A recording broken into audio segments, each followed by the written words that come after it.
பார்த்து இறங்க.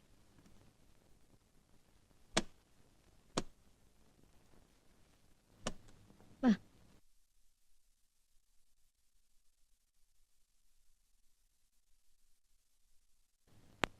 செல்லம், ஹாஸ்பிட்டலா இருக்கக்கூடாது. டாக்டர் கொடுத்த மருந்தெல்லாம் ஒழுங்கா சாப்பிடணும். இனிமே நீதான் ரொம்ப கவனமா பாத்துக்கணும். போய் படுத்துக்க. கண்ணா, செல்லத்தை நீதான் ரொம்ப ஜாக்கிரதையா பாத்துக்கணும். கனமான பாத்திரங்கள் எல்லாம் தூக்க விடாத, கஷ்டமான வேலையெல்லாம் செய்ய விடாத. என்ன? எங்க வீட்ல இருந்தே யாருமே வரல.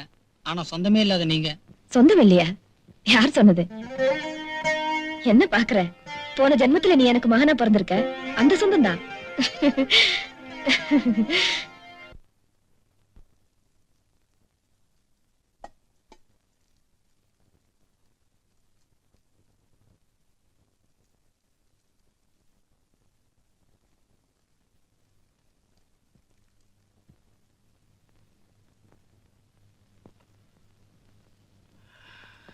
அம்மா, இப்ப என்னாச்சு?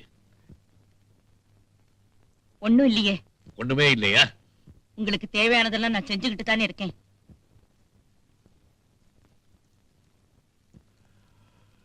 இதோ பார், உனக்கா இப்ப நான் 2 படி இறங்கி வர்றேன். மகன் இந்த வீட்டுக்கு வர்றத பத்தி எனக்கு ஒன்னும் ஆட்சேபனை கிடையாது. நிஜமாவா? ஆமா.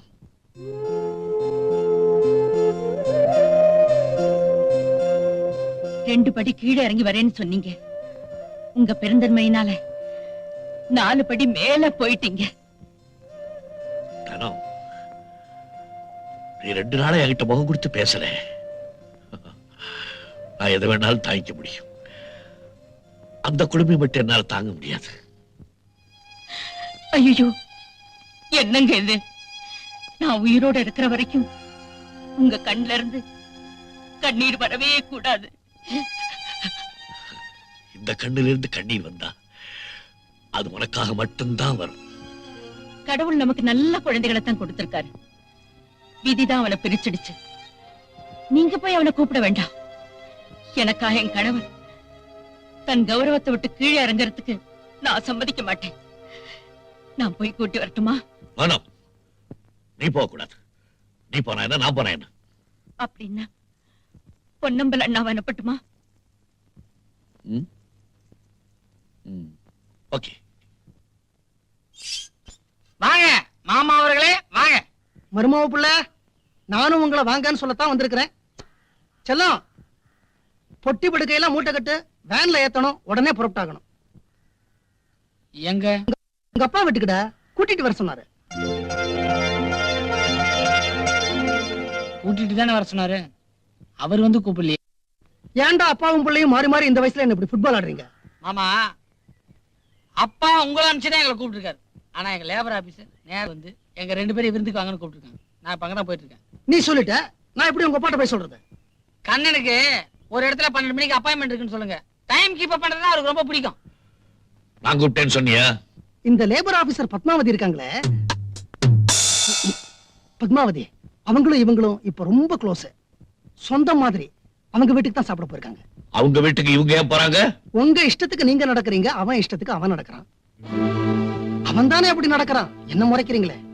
அண்ணே, ஏதோ கண்ணனுடைய கெட்ட நேரம் வீட்டை விட்டு போயிட்டான். நல்ல நேரம் வரும்போது நிச்சயமா திரும்பி வந்துருவான்.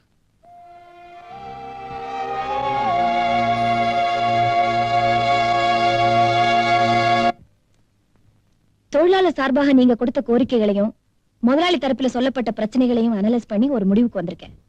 இப்ப நான் எதிர்பார்த்துட்டு இருக்கிறது உங்க எம்டிஏ தான்.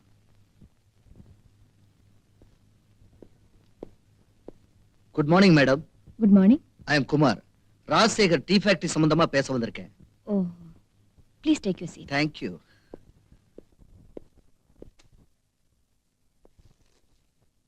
மிஸ்டர் குமார், இது நிரந்தரமா தீர்க்கப்பட வேண்டிய பிரச்சனை.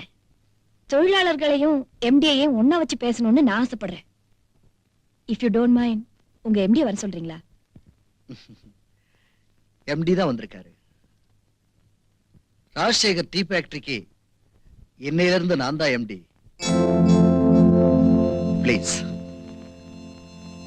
இந்த பாருங்க, உங்களுடைய கோரிக்கைகளை என்னால முடிஞ்ச அளவுக்கு நிறைவேற்றுறேன். தலைவர் பத்திரி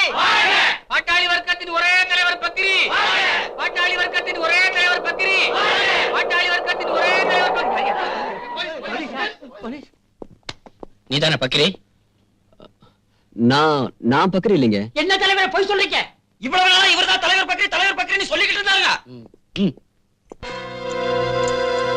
இவர் என்ன சார் தப்புனாரு? ஒன்னா ரெண்டா? கொடைக்கானல் டீ எஸ்டேட்ல 3 லட்சம் ரூபாய் தேலையை திருடினாரு. ஏற்காடு காஃபி ஃபேக்டரியில 2 லட்சம் ரூபாய் கையாடல் பண்ணாரு. அப்புறம் ஊட்டிக்கு வந்து வேலையை காட்டினாரு. இன்னைக்கு வசமா மாட்டிக்கிட்டாரு. உண்மையான தலைவனை நம்புங்கயா. வண்டியடு. தலைவரே இப்படி பண்ணிட்டாருங்களே. காரல் மார்க்ஸ், லெனின் இவங்கள மாதிரி பெரியவங்களுக்கு எல்லாம் தெரிஞ்சதுன்னா என்ன நினைப்பாங்க? அதானே. நீங்க ஏன் ராஜினாமா பண்ணணும்? மாப்பிள, அப்பா அந்த சீட்ல இருந்தப்போ நான் லேபரா இருந்தாலும் அதுல ஒரு சுகம் இருந்துச்சு. ஆனா இப்போ மாப்பிள எம்டியா இருக்கும்போது மச்சான் வேலை பார்க்கறது அவ்வளவு மரியாதையா இருக்குமா? எனக்கு இல்ல, உங்களுக்கு. ஓஹோ, அப்படி ஒண்ணு இருக்கா? ஓகே, ராஜினாமா பண்ணிட்டீங்கிறதுக்காக வராம இருக்காதீங்க, அடிக்கடி வந்து போங்க. நானே சொல்லணும்னு நினைச்சேன். அப்பாவுக்கு என்ன புரியாட்டாலும் ஃபேக்டரி இருக்கிறவங்களாம் என்ன பார்த்தா கொஞ்சம் பயம். இப்ப நானும் இல்ல, அப்பாவும் இல்ல. ஃபேக்டரி நல்லா கவனிச்சிங்க. ஃபேக்டரி மட்டும் கவனிச்சுக்காதீங்க, வீட்டுல தங்கச்சிக்குது, அதையும் கவனிங்க. இந்த லேபர் ஆபீசர் பத்மாவதி இருக்காங்களே, அவங்களும் இவங்களும் இப்ப ரொம்ப க்ளோஸ், சொந்தம் மாதிரி.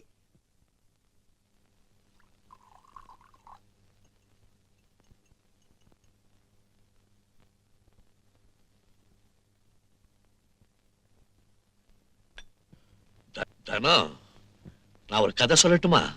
கதையா? பரவாயில்லையே, இன்னைக்கு நல்ல மூட்ல இருக்கீங்க போல இருக்கே. உங்க கதையை உட்கார்ந்து கேட்க எனக்கு நேரம் இல்ல. நான் வேலை செஞ்சுக்கிட்டே இருக்கேன், நீங்க கதையை சொல்லிக்கிட்டே இருங்க.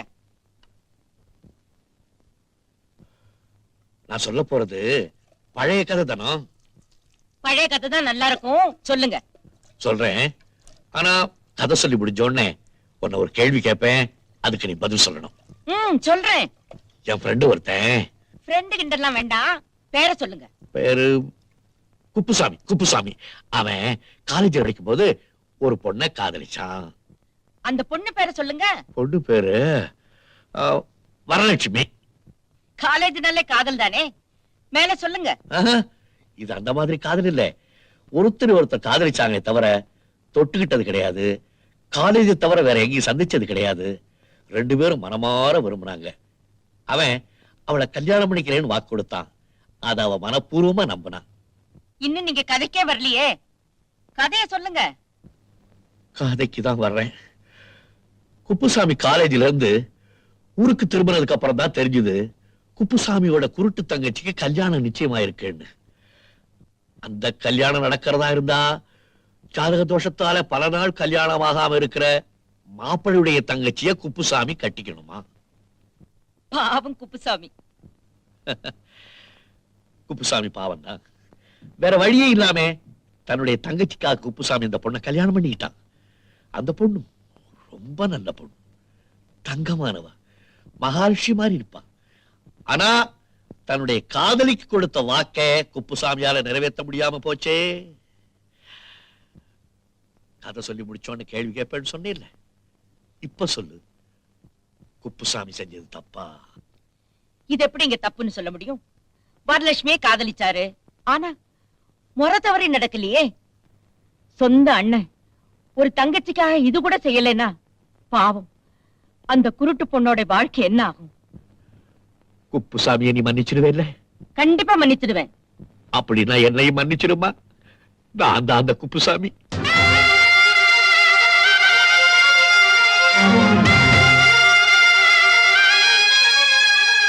என் தங்கை குருடி இல்லை, ஊமை, உங்க அண்ணி.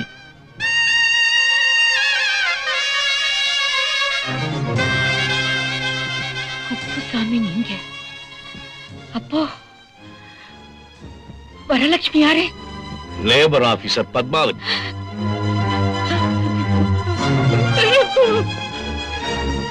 நீதான சொன்னேன் குப்புசாமி எந்த தப்பு செய்யல, அவரை மன்னிச்சிடலான்னு. அது கதைன்னு நினைச்சேன். இப்போ உண்மை தெரிஞ்சதுக்கு அப்புறம் என்ன வெறுக்கிறியா? வெறுக்கிறதா? உங்களையா? என்ன பேசுறீங்க?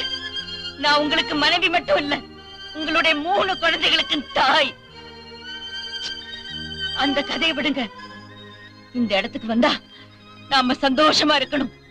நடந்ததெல்லாம் மறந்துடுங்க, நிம்மதியா இருங்க. என்னால நிம்மதியா இருக்க முடியலையே.